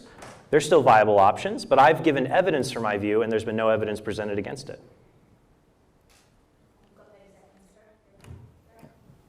Raphael, if you have 1 minute to respond. Okay, when it comes to these examples that show that infinity is absurd, that actually doesn't prove that infinities are impossible. I defer to our esteemed colleague Graham Oppie, who has this brilliant quote, "Embrace the absurdity." Just because it's absurd doesn't mean that it's wrong. As for the A theory and B theory, I find it very hard to accept the A theory I admit most of my knowledge about the A theory comes from William Lane Craig. He wrote a whole book on it, for which he is well respected. And I actually read the book, and it's very theological. He basically says we can't have the B theory because then Jesus' death on the cross accomplishes nothing. Then there's no real creation. So it's all very circular. It's like, okay, you accept the A theory because you believe in God, and you believe in God through the Kalam argument because of the A theory. So the whole thing seems very circular. Also, the B theory, or the eternalist theories, there's many theories, seems quite plausible. Most philosophers of time who are experts on time, they actually support these views. But there is evidence as well with different animals that perceive time differently to how we perceive time. Okay, now we've got a question for Raphael.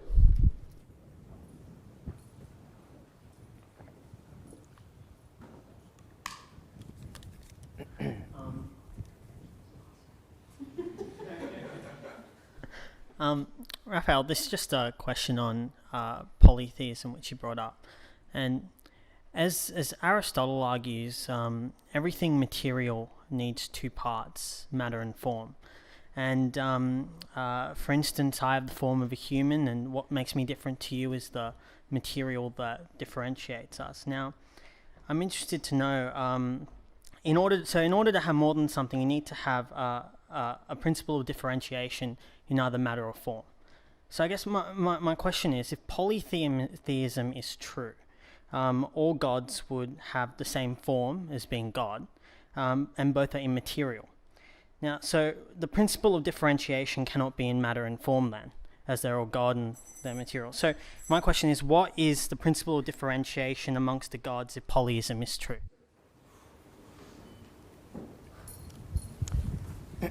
I don't think there actually needs to be in the way that you're saying. I don't see any reason why there couldn't be more than one God, and that is an issue that has never really been dealt with seriously by apologists. All we ever get is the appeal to simplicity. That's all we ever get. I'd also like to point out that polytheism is, on a natural view of religion, on the natural history of religions, which at least I think most people can agree with me here when at least it comes to the non-Christian religions. Polytheism is a natural development from observations of the world, going from a default naturalistic view into totemism, to pantheism, animisms, and then to polytheism, where you have all these gods running around. And then eventually you get henotheism and monolatrism. Finally you get monotheism because there's sort of a divine arms race going on. No, my God's bigger and badder than your God. No, my God's bigger. So you have the infinite God in the end. Polytheism really fits. It's older than monotheism. It fits well into the timeline of natural history of religions. And actually it's what's behind Christianity through Judaism. The early Israelites were actually polytheists. We have plenty of evidence for that. There's no real philosophical reason to reject polytheism except this appeal to simplicity, which I can even grant. I can grant that makes monotheism more likely. We still need to look at the probability distribution. That argument still has to be made. You can't just say we're going to ignore all these polytheisms because monotheism is more likely. You actually need to look at the probability distribution and figure out, does it make theism likely overall or monotheism likely overall? It still could lose. You could have, say, 30% monotheism, 10% for bitheism, 10% for tritheism, etc., and it's still overwhelmed by the polytheisms as a catch-all. And that's unfortunately never been done. I hope it does get done. I would like to see better cases for theism. I would like to see theists really take these challenges seriously. And that's actually where the discussion seems to be going nowadays in philosophy of religion, realizing there's other isms. It's not just about theism and monotheism. Yeah, to me, this just seems to neglect the entire history of Western thought on this subject. That obviously Aristotle, in his book Metaphysics, argued and said the gods of Greek mythology were myths, that there could only be one infinite and unlimited prime mover. You had Justin Martyr, Augustine, others who were arguing when polytheism, among many people, was the happening thing of the day. So theists have looked at this, and there's many good reasons to reject polytheism. There couldn't be more than one God with a capital G, because God, by definition, is a necessary, unlimited being. Take one of God's key attributes, omnipotence, all-powerful. If there's more, could there be two omnipotent beings? Well, could one destroy the other? Well, then they're not really omnipotent, so they're not really God with a capital G, they're God with a lowercase g. I think the arguments I showed that there has to be an unlimited, necessary reality, a reality that's perfect being and perfect goodness that has no deficiencies or flaws, would have to be one and united, and so that would be one God or monotheism. But that's defining Oh, God no, into no, no, existence. no, that, you know the rules, you can't respond now. She winked at me. Do we have a question for Raphael? Oh, sorry, it's for Horn now. A question for Trent Horn. Got one up the back.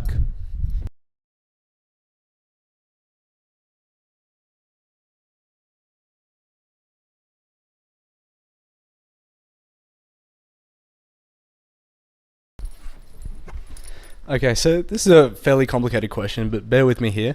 So, if God created man in his image and is interested in loving every one of us and intervening in our world, why would God go to all the trouble of creating hundreds of billions of galaxies, then design the process of evolution, wait 13.7 billion years to create humans, let billions of humans being die for somewhere between 98 to 248,000 years, depending on who's estimating, with heaven watching with complete indifference, children and women dying with horrible deaths, and then decide, oh, it's about time to send Jesus and save everyone?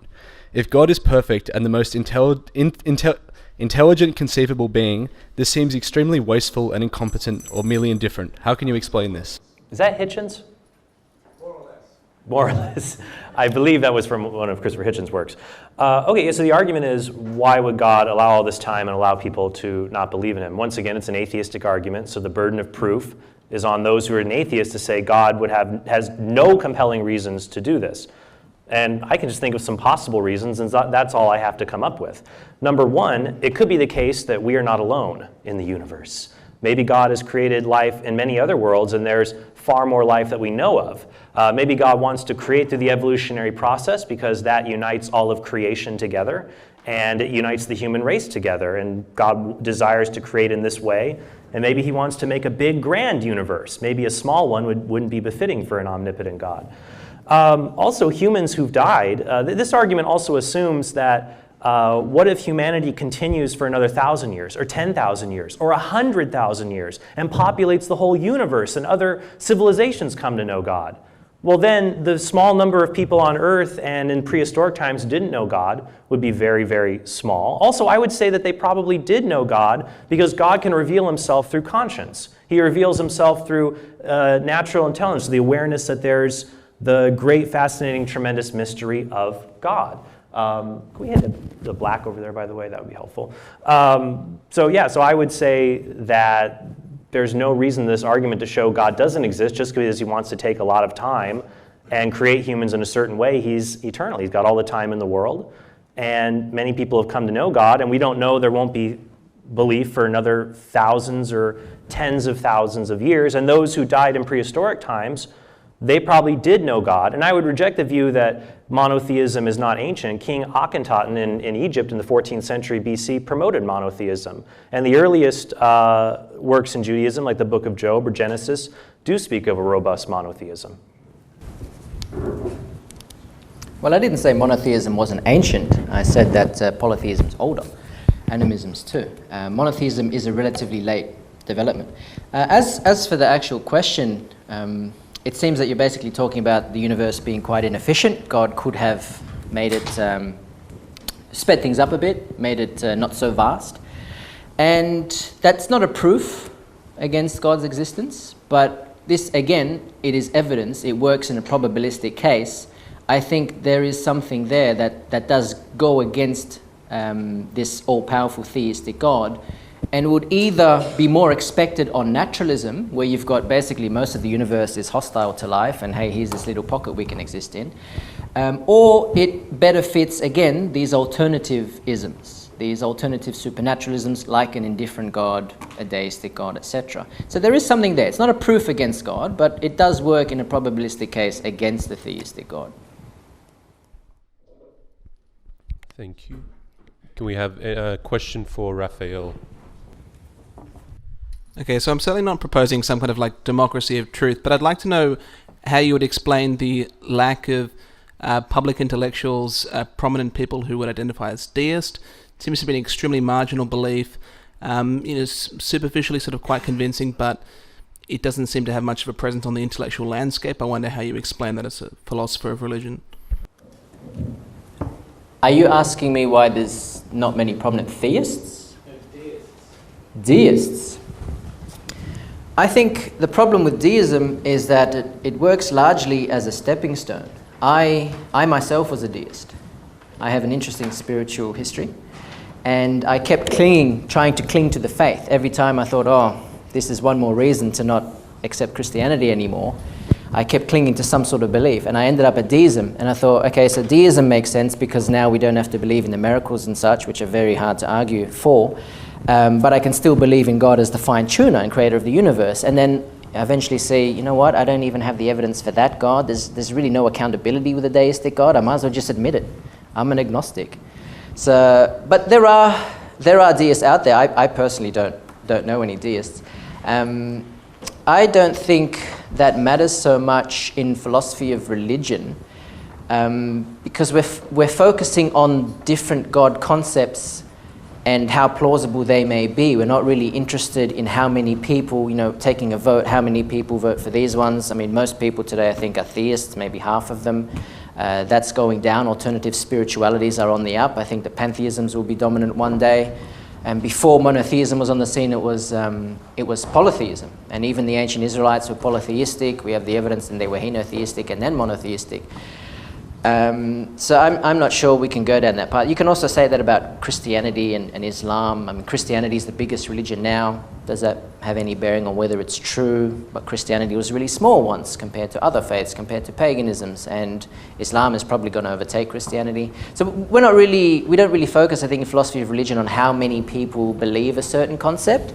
It's more about, is this concept coherent? I mean, could this work out? Is this a serious challenge to this view and to this argument? Yeah, I actually agree, fancy that deism is kind of a stepping stone. For example, for my life, I was a deist all the way up through the middle of high school. Believed there was a first cause, but an impersonal one. But I felt, as Raphael did, that did not fully explain the way the world is. Now for me, I went in the other direction, that I thought that the ultimate reality has to be more than deistic, it's theistic. There are some prominent deists, not a lot of them. Paul Davies is a deistic physicist who wrote a great book called The Cosmic Jackpot, and he argues that the fine-tuning that we see in the universe, it makes the most sense that it's from some kind of deistic or single supernatural entity that caused it. So that's something you may want to check out. Okay, we've got a question here for Mr. Trent Horn. Sorry, guys.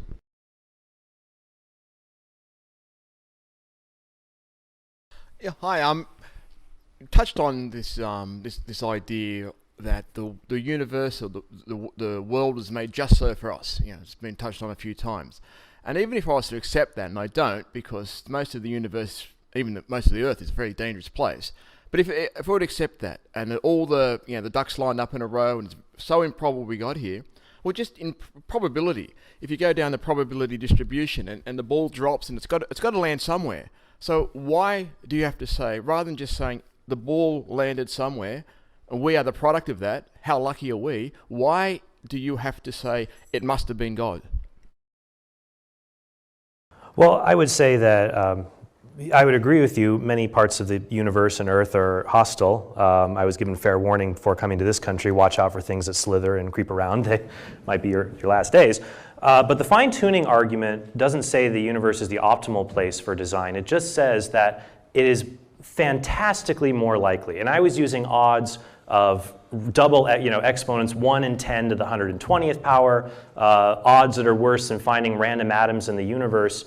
It's much more likely there would be no life at all in the universe. The universe would be a lifeless place rather than one where complex embodied life forms can live. And you say, well, maybe the ball just happened to land there and we're here, so what's the big deal? John Leslie is a philosopher who offers a great counterexample to this. He says, imagine there's 50 marksmen and you're on trial in a foreign country and you get the death penalty. They raise their guns and say, ready, aim, fire. And then all the bullets go and you realize, I'm still here. Now would you say, well, the bullets all had to go somewhere. I just might as well assume that they just happened to all land around me, no matter how fantastically improbable that is. Well, that's a self-selection fallacy. I would say that in that case, if you're justified in believing the fact that you're alive and the bullet's trajectory is designed and explains you're alive, the fact that the constants and laws of nature are the way they should be, even though it's fantastically improbable that they should be that way for life to exist, then I think we should conclude for design in that case as well. I find the fine-tuning argument very interesting because we don't actually know that it is improbable. This is the only universe we've seen. These are the only laws that we've observed. We don't know it could be any other way. Also, what I find interesting about fine-tuning is that several philosophers, Sobel, Jeffrey Nikitas, they've actually turned it on its head and made it an argument against God's existence. And I think that's fascinating. We have less than a minute now, so I can't really give you the full argument. The basic idea is that the relationship between the evidence and the hypothesis fits 100% with naturalism and fine-tuning. I mean, we wouldn't be here to observe ourselves without a God. We wouldn't be here unless there was a natural fine-tuning. However, with God, it's not 100%. It's arguably closer to 0%. And the reason is God could have sustained our life without natural fine-tuning. And that's another thing that has biblical precedent, like Jonah in the belly of the whale, Daniel's friends in the lion's den. God could sustain us just with magic, without natural fine-tuning. So it actually can be made as an argument against God's existence. Okay, do we have a question for Raphael? Yep.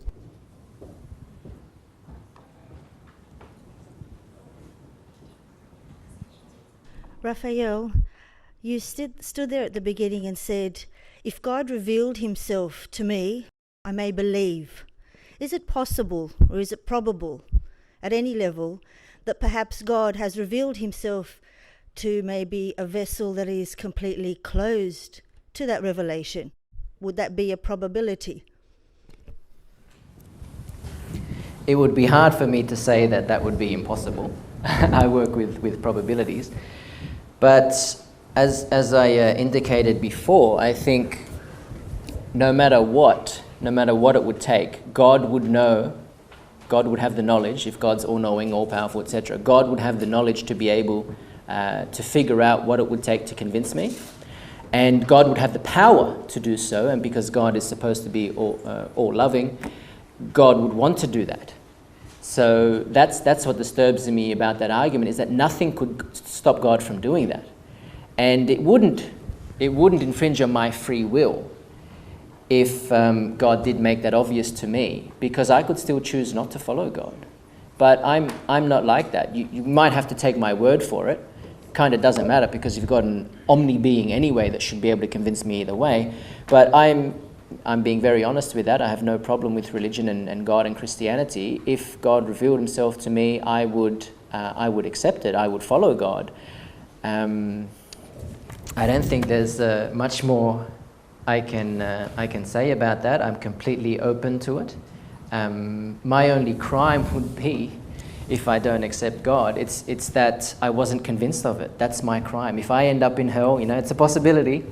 If I end up with hell with all the cool people, I think my only crime, well, Hendrix at least, but whatever. If I end up in hell, I think my only crime is that I just wasn't convinced. I kind of would be cheeky and say, "What's your fault, God? You didn't convince me hard enough." But I wouldn't oppose. If I was convinced of it, if I was genuinely convinced of it, I would accept it and I would follow God. It's not a problem for me. I'm not going to comment on my distinguished opponent's personal acceptance or rejection of God. I will say that this argument, however, there is an assumption in it that's not probabilistic that his answer revealed. It's that if God existed, then he would ensure that no one lacked belief in him. But the problem is, it doesn't refute an additional premise to the argument, which is God may have good reasons to allow non-belief. We need more evidence to show why couldn't God have those good reasons. And I offered one, the idea about free will, but that's just one possible reason for some people. For others, it may be God wants us to have the dignity of being able to share him with other people. And I show that in my theological tradition, that lack of belief in God does not entail automatic damnation. So if it doesn't, and if those who don't believe through no fault of their own, maybe they've just made an error in assessing the arguments, I think that may have happened tonight, they won't be penalized for all eternity out of just a mere error. It's a steadfast rejection that will, will lead to their end.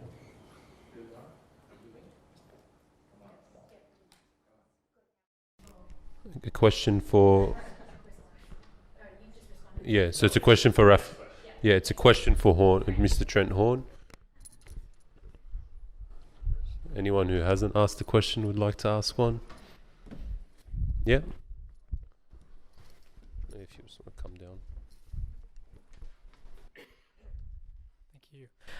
You mentioned briefly that a God who created the universe, which has time, must itself exist outside of time. I'm just curious, how can an entity act in any way without a dimension of time itself? Mm-hmm. Yeah, I would say that theologians and philosophers who tried to understand God's timelessness would say that God doesn't act in sequence, but that all that God exists as infinite, simple, and unlimited being. All his knowledge would be immediately present at once, and his will to act on that knowledge would also be immediately present. So God would just be, and anything that follows from his will and intellect would also be, though there may be temporal things that follow from that. So the act of creation itself would reveal time, but it wouldn't be the case that God has to sit around and think, all right, maybe I should create people. That would be a really good idea. Everything that exists in God's intellect and will would be simultaneous and exist in a perfect now, and there would be things that would flow from that, not necessarily, but would proceed from that, and then we would see temporal consequences from it. A good book on that subject actually is God Without Time by Paul Helms. That might be one resource I would recommend on that subject, but I don't see a contradiction in God being timeless and creating spatio-temporal effects. That is an interesting question, and what I normally see from Christian apologists is that God has God's own time, there's a divine time, which makes me wonder, why can't that apply to the universe, especially if the universe is God? It's a similar issue like with eternality and infinities. If these things can apply to God, why can't they actually apply to the universe, especially if there's more to the universe than we know, which is probably the case.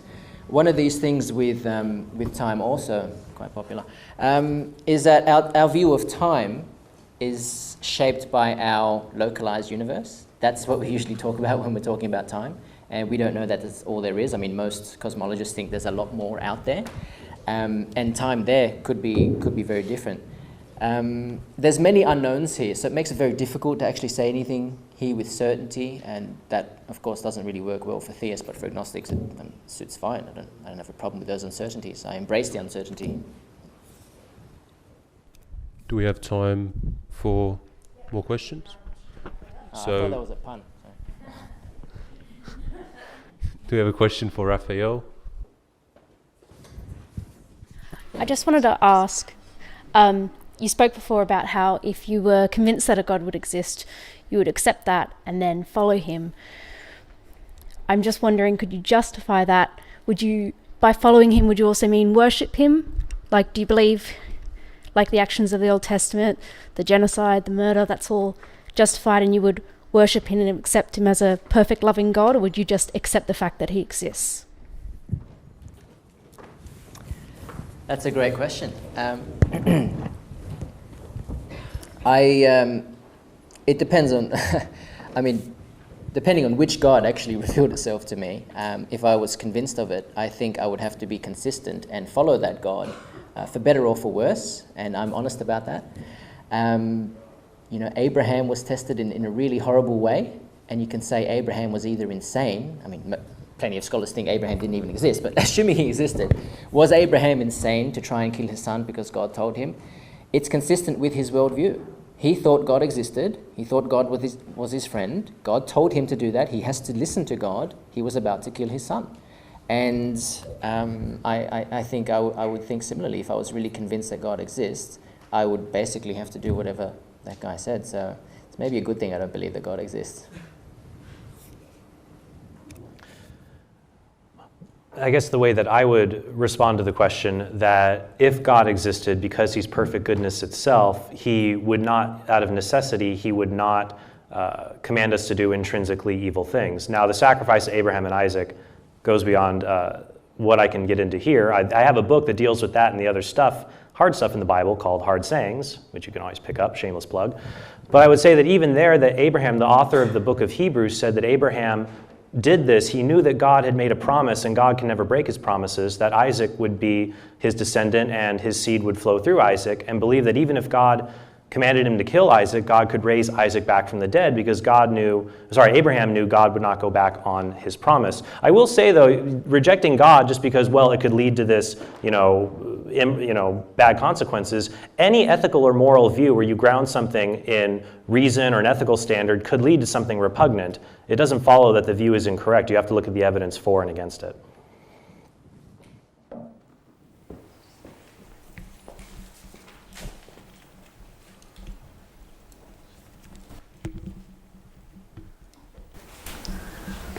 Francis. Well, that concludes the questions and answers from the audience. We now have 5 minutes each, starting with Trent for an affirmative closing statement, followed by Raphael's negative closing statement. Well, I'd like to thank you all for being here tonight. I really like to thank Raphael for taking part in this debate and bringing up these important issues. I think if I had to summarize the theme of tonight's debate, it would be which God, not if God. Because if you notice, the majority of what we spoke about tonight, Raphael really conceded all of the arguments for the existence of God, conceded supernaturalism. I showed that contingent things require a necessary reality. We have no rebuttal. We have someone saying, well, you don't have good evidence, or I did rebut that. And yet the evidence I presented, based on the unique contingency of the world and the necessity for a necessary being, it went unchallenged, as did my arguments for first cause, the fact that the universe is finely tuned, or that there are moral values. Watch the debate again, you'll see the arguments went to the wayside, and we stopped debating the question if God. It was almost like supernaturalism was granted, which is really not good for atheism if that's the worldview you want to hold to. Rather, it was which God. But contrary to what my opponent has said, I provided evidence that the deistic God or the pantheistic God, that these, and they're not even gods with a capital G, as I said in Q&A, they're limited beings. You would still ask why these limited beings and not any other. The arguments I gave tonight, and they were not shown to be invalid. The premises were not refuted except with the idea, well, there could be evidence against it, or they could be wrong. But as Mr. Lataster said earlier in the debate, possibility is not probability. So I think these deductive arguments, the premises are likely to be true and they follow, and they lead to a necessary reality that created the finite limited universe. And this unlimited necessary reality, if it was just a bunch of different gods or a material God or the God is the universe, you would still ask, well, if it's 3 gods, why not 4? Why not 5? Why not 2? That if you have more than one, you get contingency back into the fold. Only one unlimited reality provides necessary foundations that ground why we exist instead of nothing at all. Also, I think the fine-tuning, as I showed, counts against at least polytheism, because you have order that is best explained by a single entity. And finally, the moral argument I made, and I think I've made a very good argument that objective morality, that the statement rape is wrong, is a fact. It is a fact, and if people disagree with it, they're just flat out wrong. That there are other objective moral facts. For example, if there were 2 people who are arguing, should we go sailing or go to the movies, it would say it doesn't matter what they choose, it's just a preference. But if they're arguing, should we go sailing or torture a cat this afternoon, you wouldn't have them solve that disagreement by flipping a coin like they would sailing or going to the movies. You would say that some preferences are objectively wrong. There are these moral facts that can only come from a perfectly good person, and I've provided that evidence. And a perfectly good unlimited being is incompatible with deism or pantheism. Rather, I think there is good evidence, and the challenge tonight we've heard is, well, some people don't believe in God. If God existed, why doesn't everyone believe? And that's a question, not an argument. An argument would show reasons why God would not allow non-belief, and we didn't hear that tonight. But I would just say that there is good evidence, and if you don't believe, look at the evidence. Give it a second look. Maybe you haven't fully looked at it. Maybe you haven't fully grasped or understood one of the arguments or a rebuttal to it. I have a whole book on that. Many people do. I would just say search for the truth, and don't let other people say that, well, that's all been refuted. Look it up for yourself and trust your own judgment of that. And God will guide you to that, and He'll be loving and merciful towards you, whatever you follow your conscience to be, to come to know Him, because He loves you and desires that. So thank you very much.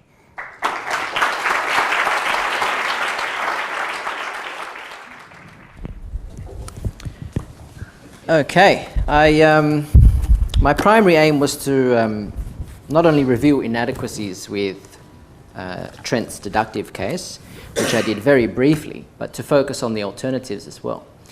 And the reason for that is because this debate was to be a debate over classical theism, which is what we agreed to. And you can't just ignore the supernaturalistic alternatives there. I, out of the kindness of my heart, just to make the debate a bit more focused, a bit more simple, said I'll grant supernaturalism. I don't accept it in reality. I am a de facto naturalist. Now, what I did, I acknowledge, I very briefly looked at some of the problems with Trent's arguments for God.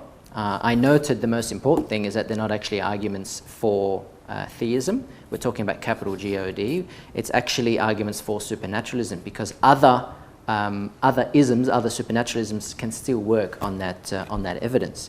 And I also presented some reasons to think that God doesn't exist in terms of the arguments against God's existence, like argument from gratuitous suffering, argument from divine hiddenness.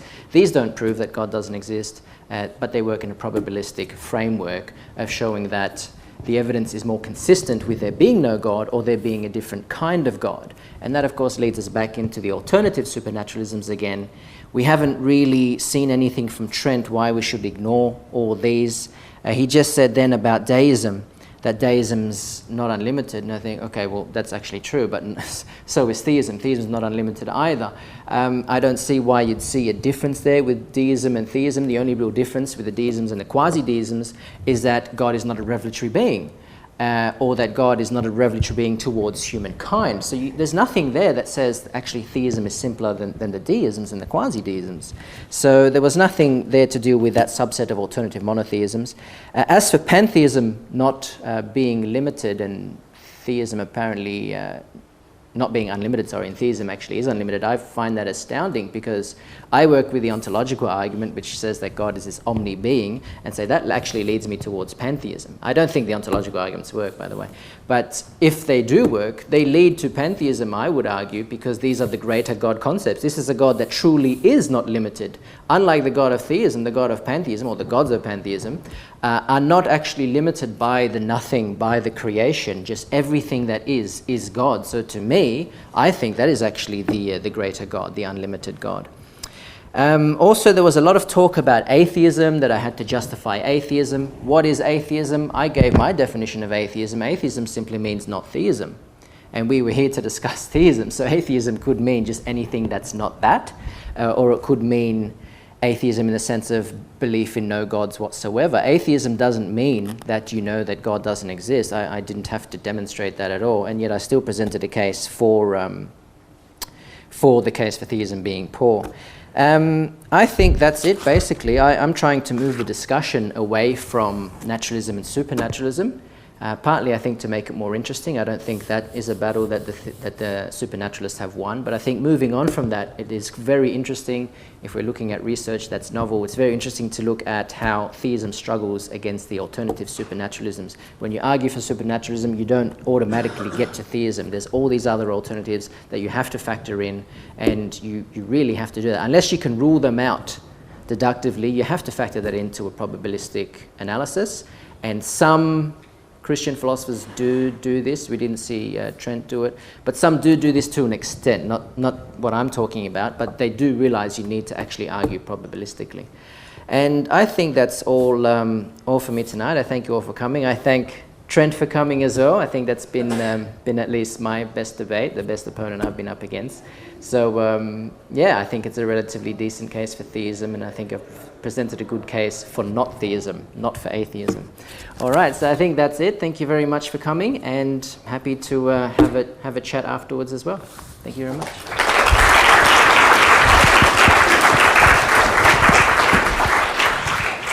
Thank you. That concludes the formalities for tonight's debate. I'll now hand over to Francis Tamer, the President of the Sydney University Catholic Society, to thank our speakers.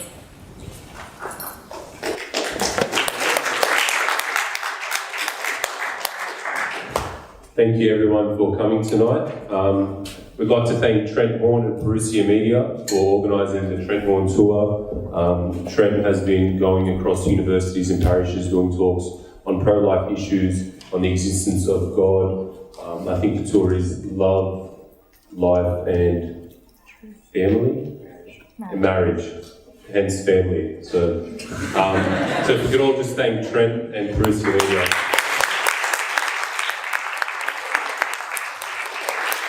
And also to Mr. Raphael Lataster, who attends Sydney University as a PhD student. He has debated across other universities before. I've seen him at UNSW. So to hear that tonight was one of his best opponents.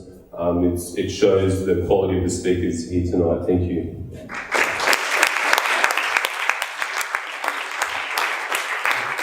I would like to extend also a thank you again to Parousia Media for pretty much organising this. It takes a lot of time, effort and money to bring out speakers from overseas and organise events like this for students. Both Trent and Raphael will have their books on sale outside for purchase, so please, if you are interested in what either side has to say, believer or non-believer, I'm sure you'll find all resources very valuable. Now, I think Raphael was saying if he was convinced he would convert tonight. We did have a priest on standby, so we do need an answer so that he can go home because he looks pretty tired. So, do we have a verdict? I wasn't convinced, unfortunately. Not convinced. Maybe next time. Maybe next time. I'm always hopeful. Probably next time.